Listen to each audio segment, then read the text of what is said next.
Without the ones like you, who work tirelessly to keep things running, everything would suddenly stop. Hospitals, factories, schools, and power plants, they all depend on you.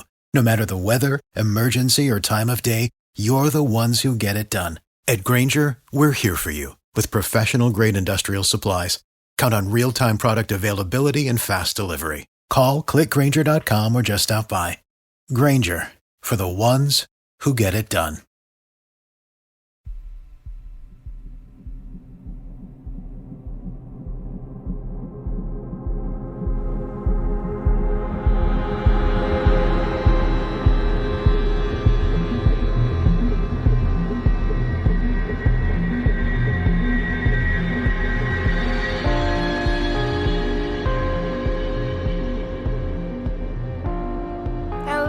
Welcome to mini episode 90 of Real Life Ghost Stories.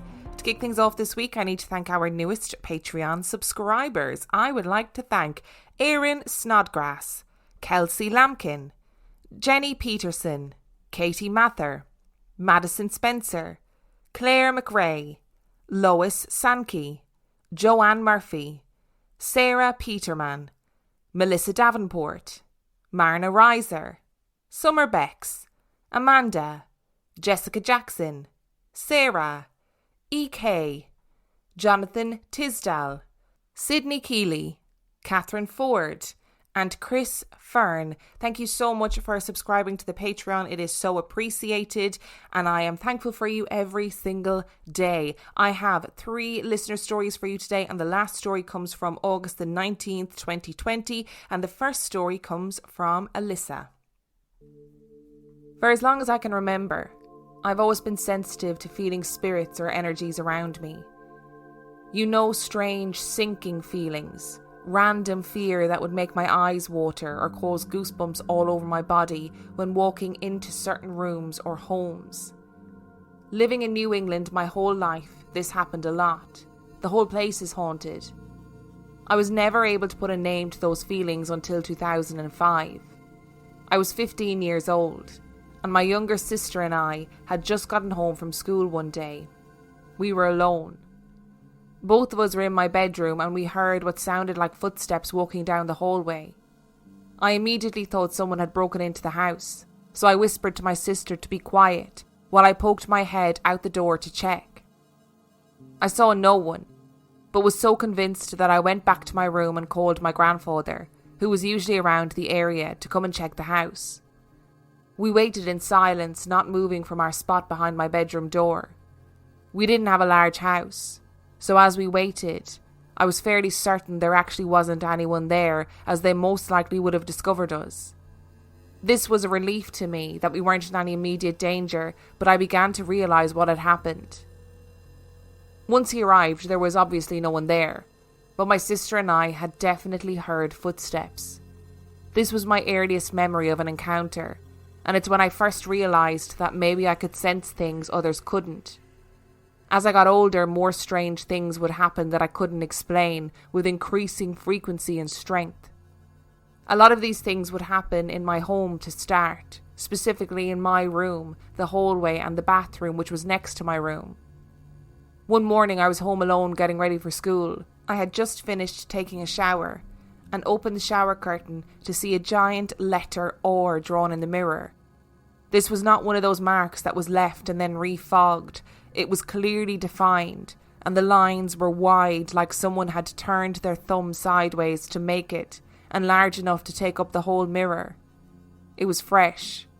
The water only started dripping on the marks as I stood staring at it before running out of the bathroom.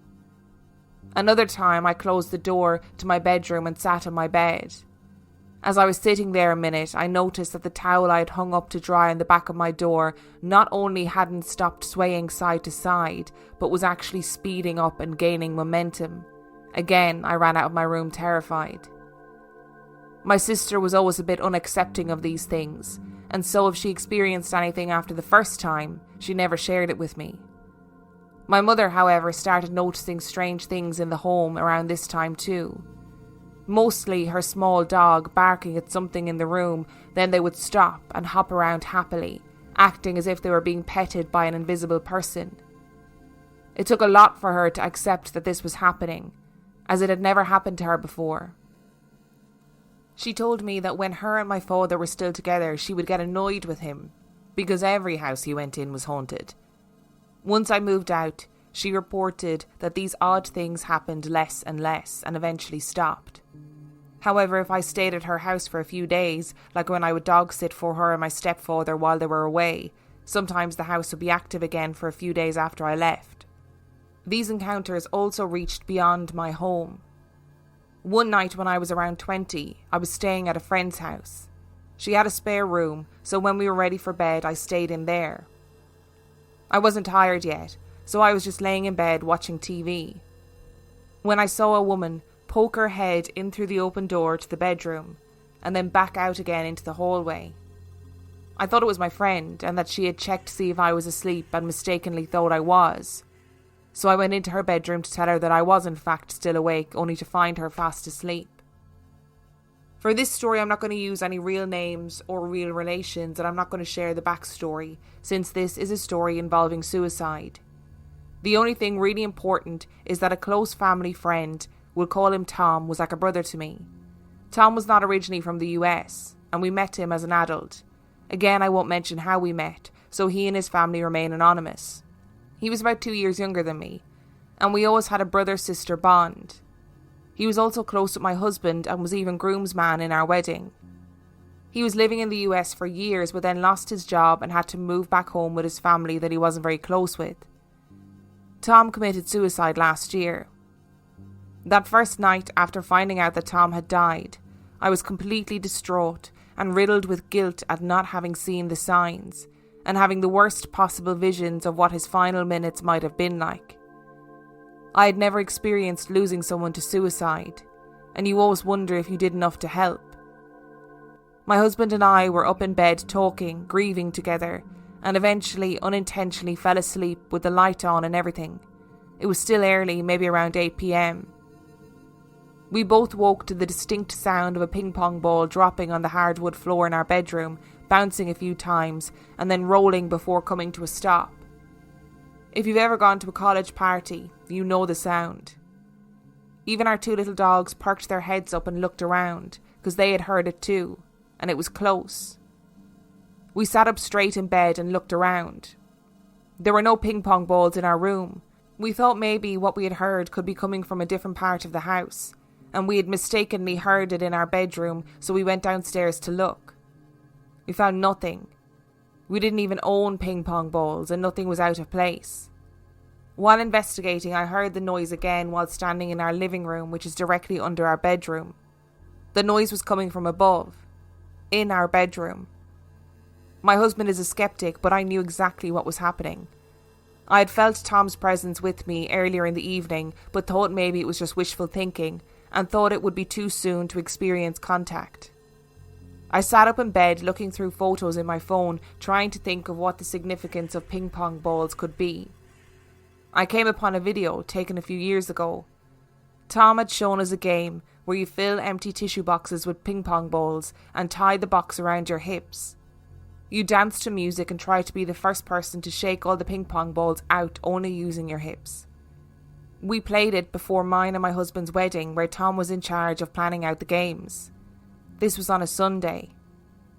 On a Friday of that week, I told my best friend Katie. She told me that starting on Monday, whenever she would get into her car, one of her CDs would fall out of the passenger side visor. She didn't think anything of it, but thought it was odd that it was always the same one, and she would find it in the exact same spot in the middle of the passenger seat, when she had multiple CDs stored in there.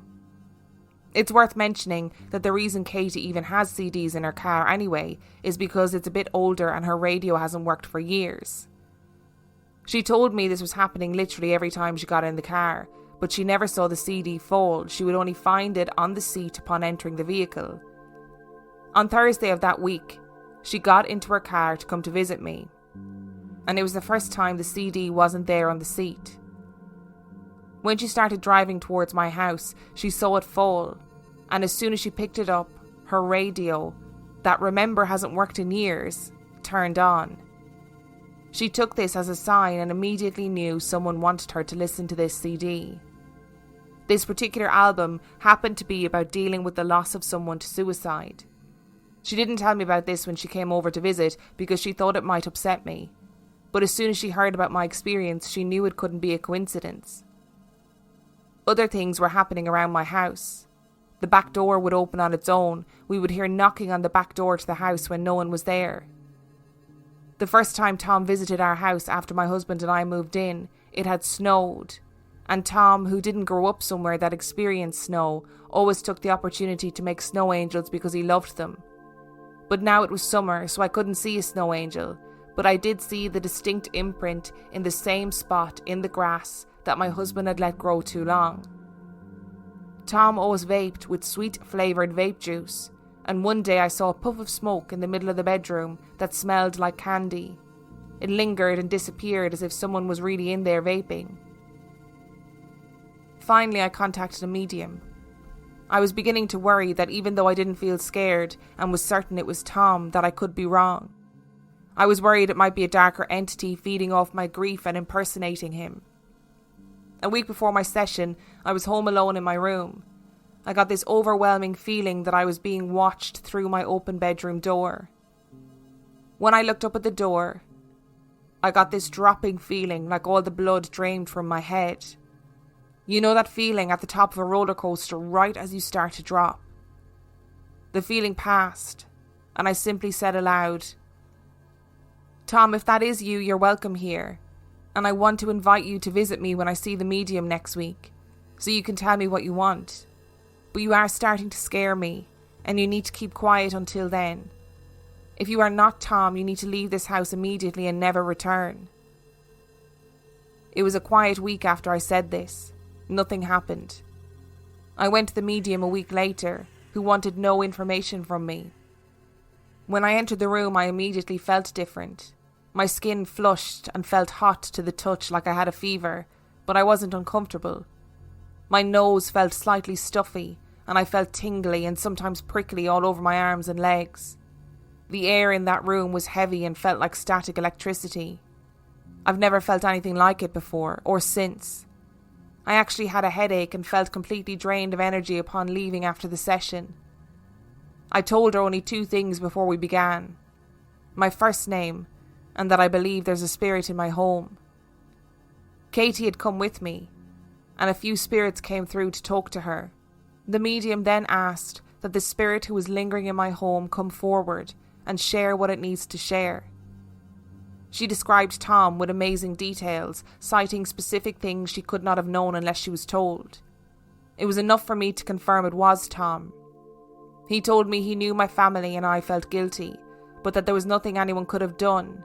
He had made up his mind a long time ago, and we all needed to move on, and we should know that he's okay now. There was a specific message that he had for me to deliver to one of my relatives who was of particular importance to him that I'd like to keep private. I haven't felt his presence since passing the information along. My last story is about a retail job that I had while I was in college. It was 2008 and I started working at a fine art supply store, Blick Art Materials, formerly Dick Blick, while going to school.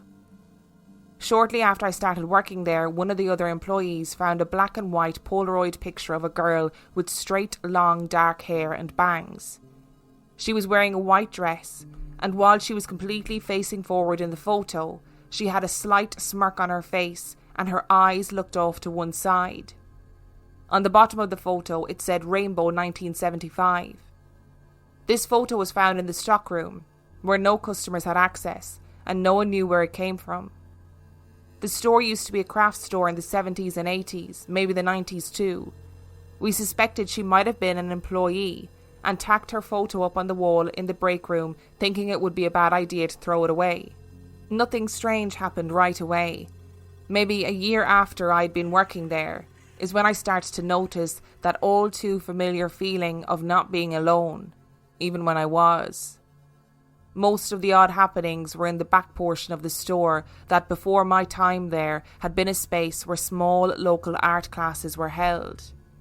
It had since been opened up to create room and carry more stock, and at this point housed mostly larger items like canvases, easels and such. The normal odd things started happening that usually do when there's a ghost lingering nearby.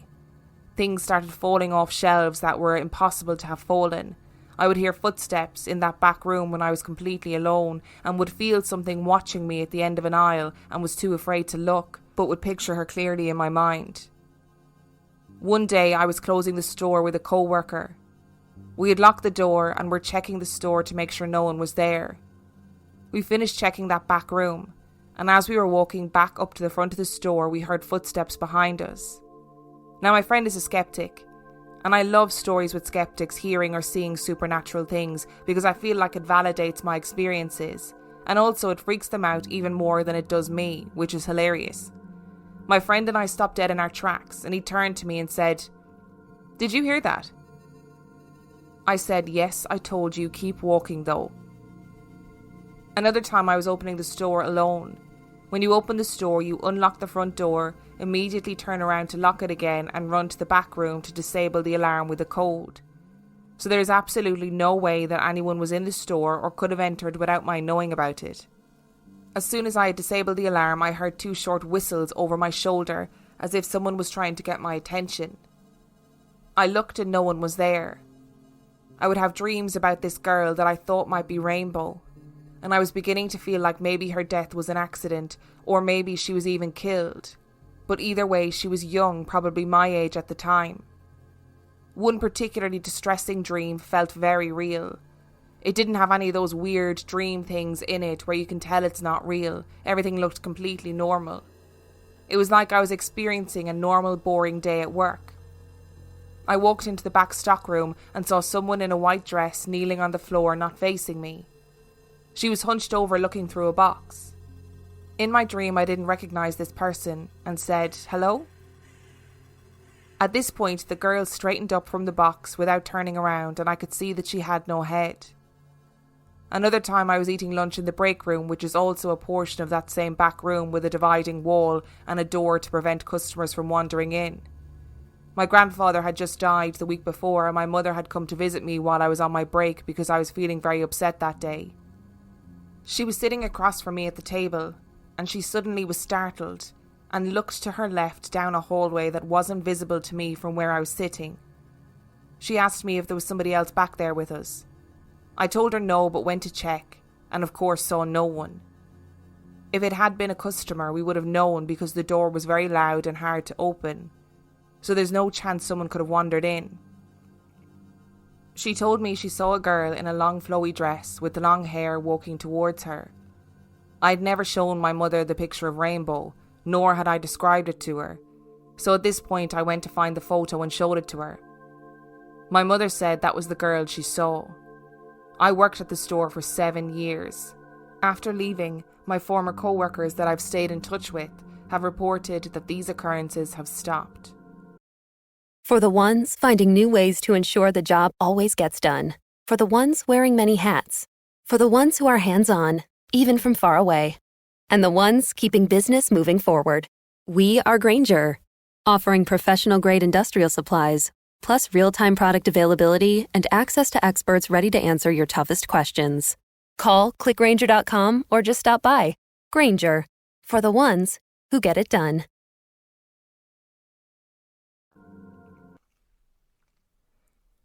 And story number 2 comes from Yasra.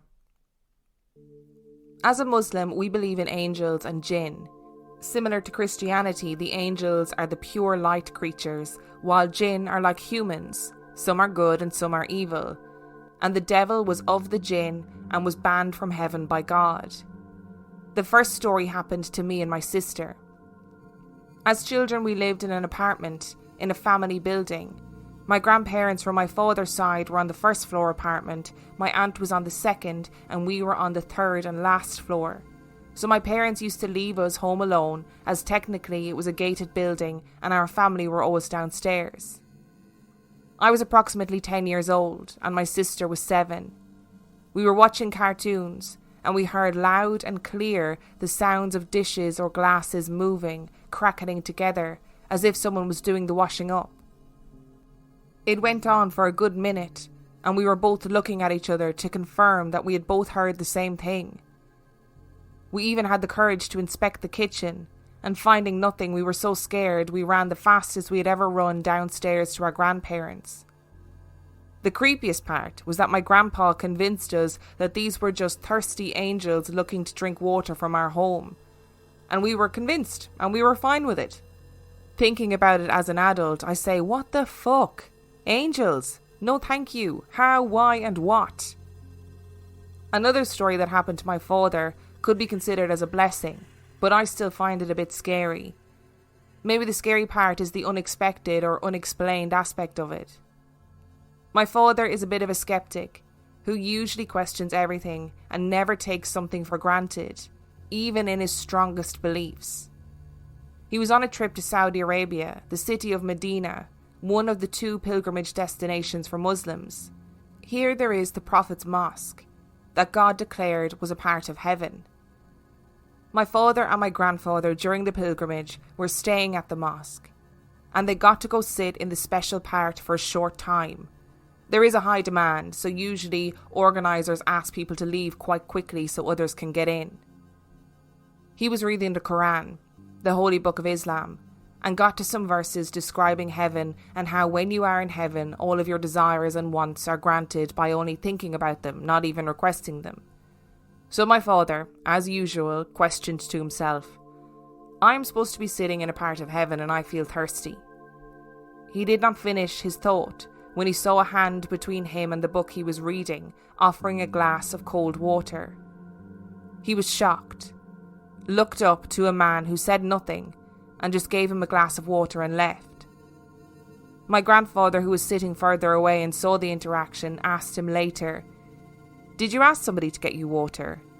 As he saw this man going through the crowds to give one glass of water specifically to my father. For context, the mosque usually has rows of cold water dispensers scattered in different areas, but nowhere close to where they sat. And the mosque is usually packed with people. According to official data, the mosque may get up to 150,000 people hourly, and this is an older number as this happened years ago. I think it's a bit scary thinking of something and finding an immediate response or proof of it. I'm not really sure what to make of it. I sometimes think I want to have a similar experience, but then I say, nope, thank you, it seems too scary to go through. And story number 3 comes from Alex. At the time this happened, I was around 17 years old.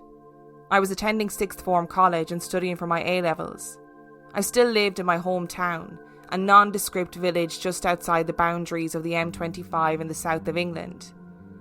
Village makes it sound quaint, but in reality it was just the suburban sprawl that surrounds the outer edges of London into the home counties, one of those places where everything looks pretty much the same for miles on end.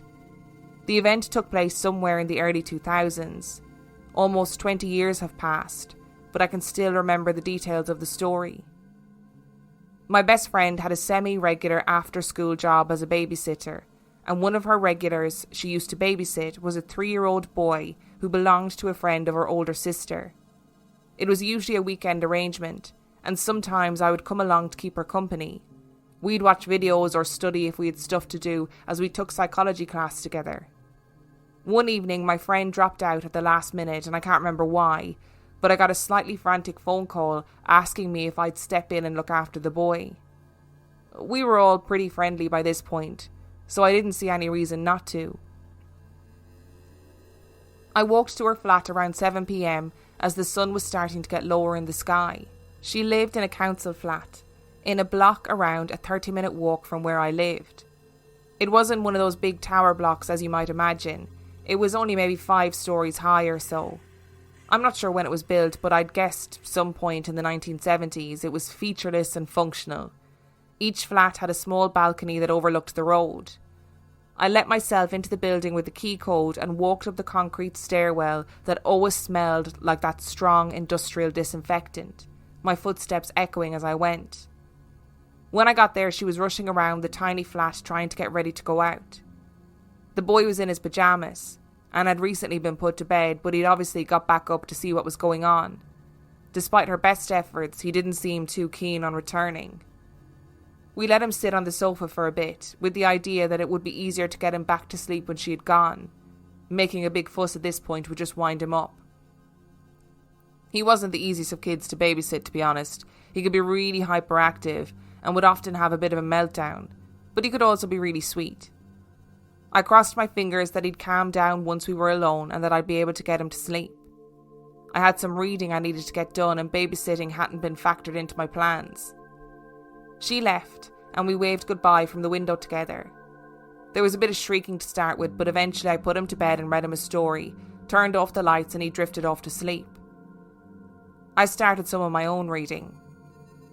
I think he got up a couple of times. Once, not long after I'd settled him down, he peered around the corner of the doorframe and went back to his room when I looked at him.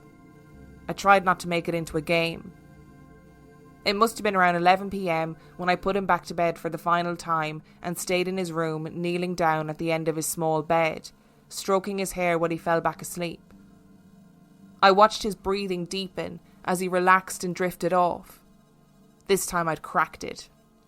I thought I'd give him one more minute to be on the safe side before stealthily creeping out of the room to the living room next door. And that's when I felt it. 1 minute everything was just fine, normal, boring, and the next it went terribly, terribly wrong. I don't know if you've ever had the feeling of knowing when someone is looking at you, or more intense when someone is standing behind you. It's a spine-tingling feeling that has to be linked to some kind of primitive survival instinct hardwired into us. I got this feeling in such a wave that it made me feel physically sick. There was a presence behind me. But not just behind, over me, as I was still kneeling on the floor by the boy's bed.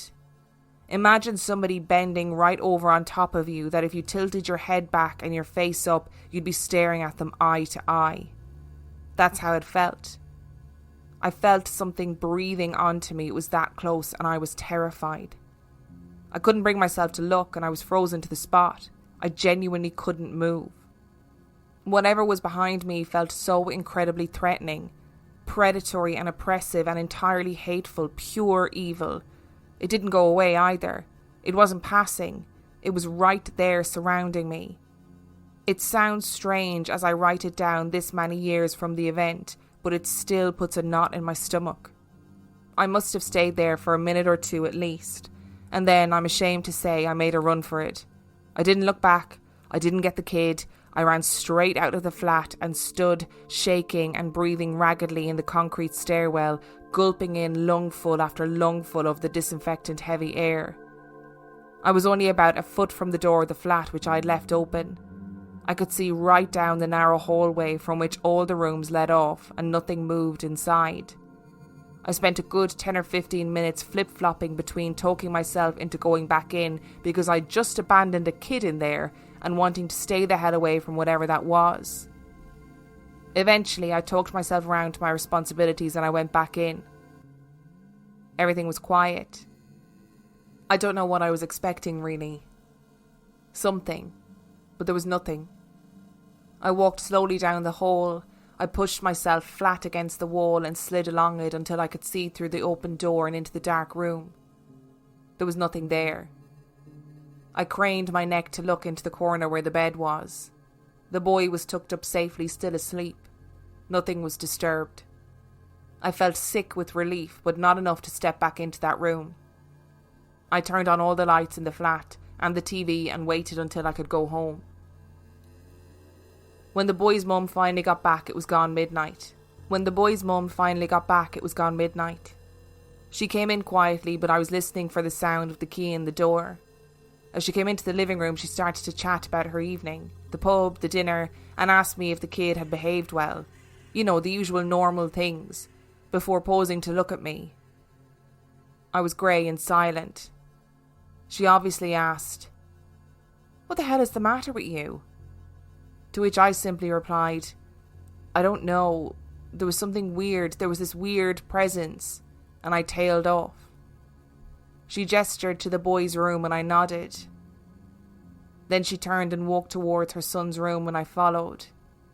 We both peered in at the sleeping boy lying there peacefully, and then she pointed, She pointed right to where I'd felt the thing standing over me, and she said, "It came from over there, didn't it?" Those simple words, it validated the whole thing.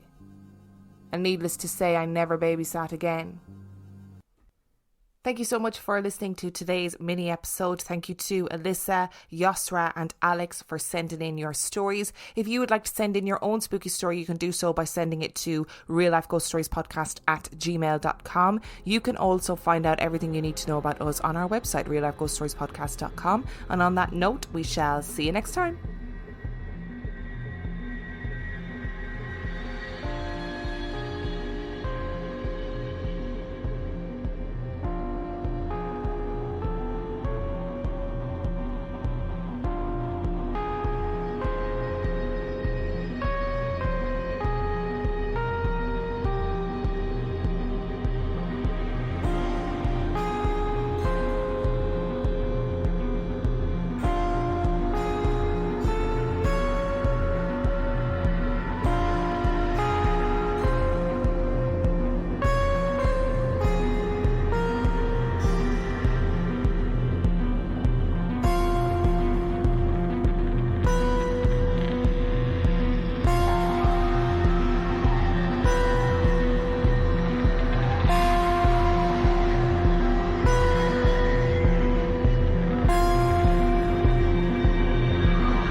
For the ones finding new ways to ensure the job always gets done.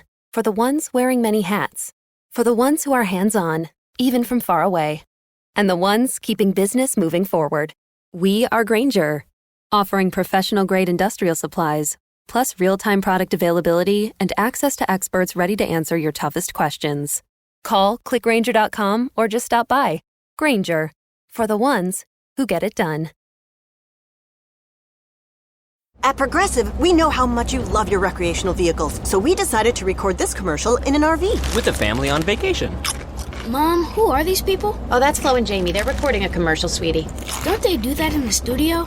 Normally. No. But we wanted to feature a family who bundled their home and RV and saved with Progressive. Yeah, it looks like you're all out of chips. Okay, I think we'll just drop you off at the next gas station. Bundle your home and other vehicles with Progressive. Progressive Casualty Insurance Company affiliates and other insurers. Discount not available in all states or situations.